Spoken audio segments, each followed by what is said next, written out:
Hi, I'm Robert Reil. I design business systems architecture for scalable growth. If you're growing your business and things are getting harder instead of easier, this is why. Automation is one of the first solutions businesses reach for when things feel inefficient. Follow ups seem inconsistent, automate them. Customer communication is slow, automate it. Tasks are repetitive, automate everything. On paper, it sounds simple. Less work, faster processes, more predictable outcomes. But then something unexpected happens. Automation doesn't fix the problem.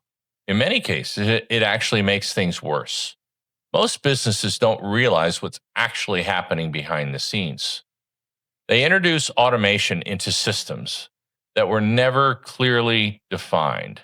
Tasks are handled based on habit. Responsibilities shift depending on who's available. Decisions are made reactively instead of systematically. So when automation is added, the system doesn't become more efficient, it becomes unpredictable. Messages go to the wrong time. Leads enter the wrong pipeline. Customers receive inconsistent communication. The automation is working exactly as designed, but the system was never stable. Here's the part most people misunderstand. Automation doesn't fix problems, it repeats processes. That's its strength, but it's also the risk. Because repetition only works when the process is correct. If the process is unclear, automation doesn't improve it. It multiplies the confusion. So instead of improving operations, it accelerates mistakes. And this is where most automation failures begin. This is why many businesses feel like automation worked at first, and then it started failing. The system becomes harder to manage. Employees override steps. Workarounds appear. Eventually, parts get disabled or abandoned entirely.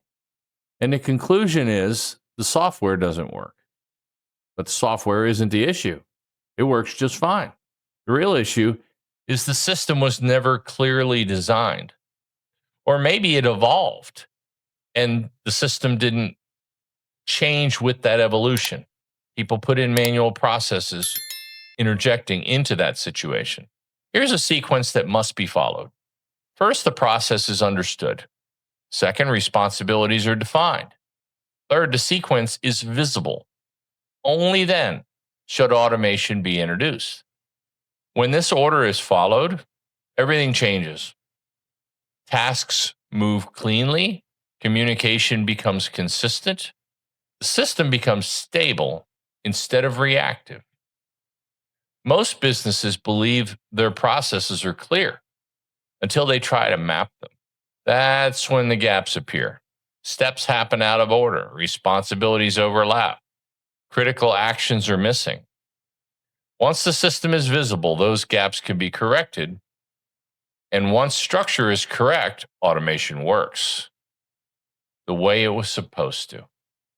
Automation does not create clarity. Clarity allows automation to work. If your systems feel unpredictable, it's not automation failing, it's structure missing. Fix the structure first, then let automation do what it was designed to do. Thanks for stopping by. We'll see you on the next one.